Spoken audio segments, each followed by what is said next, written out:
First, you take away students' tuition fees. By next year, you may be told they have to pay for everything. First, you ask them to pay a small fee for healthcare. Then you will be told that there is totally paid up healthcare. And I'm not being emotional. That is where we see the thing going. That is why I said to you, when the Prime Minister spoke, I was hoping to hear a response. He said, based on that analysis, the big question for us is, what do we do with social democracy? That's what he said. He said, given the situation now, the big question is, how do we carve a social democratic agenda? And he did not answer it. We were waiting for his answer. He didn't answer it. He said to us, we are living in the victory of capitalism. He also said to us, Reagan showed that you don't need the trade unions. Now, when I heard that, I wasn't sure where he was going with it. Was that a message to the trade unions? That your time has also come to an end too? Well, if the trade unions' time has come to an end, the political party as we know it, its time has come to an end too. And the parties that won independence for us, their time has come to an end too. And if the time has come to an end, we have to replace it with something new. And that's what we are about to do and discuss here today. You feel that democracy is frozen and finished? There's so much more room to cover on this question of democracy. We can recall parliamentarians in midterm.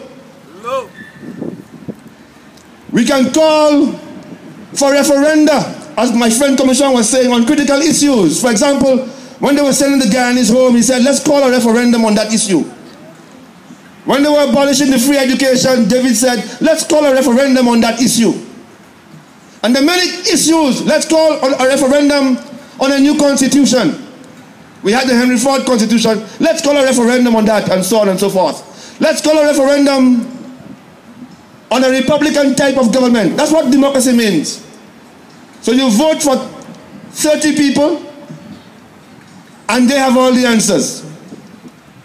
People who before you elected them were ordinary radio announcers, a little lawyer here, a little NGO there, and just by your vote, all of a sudden they have answers, and they don't want your input.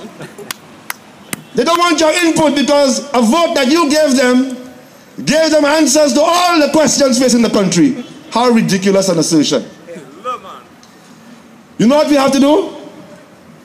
Explain to them that that vote, the time has come to move past the vote. When we had one man, one vote in the 1950s, there were certain assumptions that went behind that one man, one vote. Grantley Adams and the rest like him had gone to Oxford University, and the rest of the society had barely finished primary school education. I'm talking about the whole Caribbean. There were 1 or 2 or 5 or 6 or 10 articulate persons in the whole country. The rest of us were semi-illiterate. A small group of people had all the information they needed. The rest of us had no information. And so you have representative government because you can't act for yourself. You don't know things for yourself. You cannot articulate for yourself. And so you need a representative to do those things for you. But today in 2013, when the young people are much brighter than the 30 people in the parliament, well, I got to record for something. When the young people have the internet that give them information just as quickly than the people in parliament can get it. In 2013, when you have the radio calling program, where you can articulate views for yourself, you don't need those 30 representatives to act for you the way Grantley Adams, Alexander Bustamante, and the rest of them, Eric Williams, acted for the mass of uninformed people that they were leading. That is the true value of education. No wonder that there is this massive anti-intellectual, anti-education drive going on. Because at the same time, they're taking away all of the social democratic rights. And they are rights. You don't know that they are rights? That same culture of fear that you have is making you believe that they are not rights. You heard Butch Stewart talking to the Chamber of Commerce. Butch Stewart was saying categorically that he doesn't have to pay taxes. That's what he was saying essentially. That I have my business. All the government does is tax me. You can make that same speech for yourself too. If Butch Stewart can't pay tax, why should we, the poor and the powerless, be paying tax? In fact, my view is, and I don't apologize for saying so, we should tax the rich so that the poor can get the free education and the free health care. So look how this talk about social democracy is over. The only time social democracy will look like it's over is when the leaders that we elect do not know how to advance a social democratic agenda. That is where we come in. David, I want to suggest that when you finish with this round of meetings, that you call a National Assembly of Social Democrats.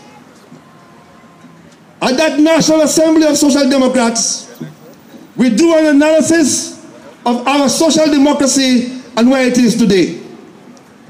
At that National Assembly of Social Democrats, we do an analysis of the Independence Project. We do a balance sheet of the Independence Project. What it achieved, what it did not achieve. What it did that was wrong, that should go. What it did that was correct, that we should keep. What it failed to do that it should have done. And after doing that exercise, we then draft an appropriate social democratic agenda for the early 21st century. That way, after doing so, we go from community to community, sharing with the public of Barbados what the new social democratic agenda for the 21st century should be. And we're not doing it like God's talking to the people.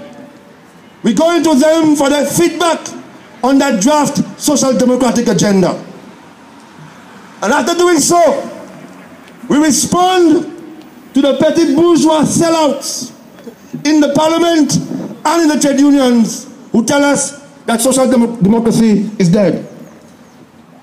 And we know it is not dead because our document will be a living organism and living proof of a revised social democratic agenda. I say to our leaders, if you do not know what to do, simply say so. Don't tell me you know what to do when after doing a long analysis of where we are today, your conclusion is we are living in the victory of capital. We are living in no victory of capital. And the reason why we're not living in any victory of capital, because there will always be resistance to capital. And so if there is going to be resistance to capital, we as a progressive organization have to chart a program. And that is the message I want to leave with you. I said to you, David, I don't want to discuss form, because form will be determined by the real conditions in which we find ourselves. We know what is not working, and that might help us to create form. We know that one man, one vote is not working. We know that after we elect our leaders, we can't wait for the next 5 years to talk to them again. That is not working. There's some who say to us, you know, we have a mandate. You win by one vote. I have a mandate. You win by 2 seats or 1 seat. I have a mandate. It's like a man, and then that mandate, they do what they want with you during that mandate, and the only defense is that, well, you voted for me. That's like a man who marries a woman, does all kind of things to her, and then says to her, but you married me. You came in front of the priest and you agreed to marry me. So we now are saying that we need to break that monopoly of very limited people, and they are limited people because we are all limited people, who don't have answers to all the questions, but act as if they do. That very limited group who don't know what to do, but cannot say that they don't know what to do. That very limited group that is admitting it can't advance the Barrow project, but will not say that it cannot advance the Barrow project. That very limited group that is taking away all of the things that we associated with a free and independent project, but will not say to us that they do not know what to do. And so we have reached a point where we have seen the failure, we have seen the crisis, and we cannot take it much longer. And so if PACO accepts my proposal, then after meeting in the communities, we hold this National Convention of Progressive Social Democrats, form the agenda, and then go even further, take it on a regional level.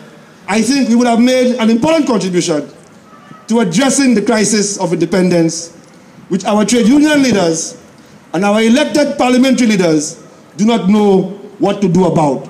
Good night, my brothers and sisters.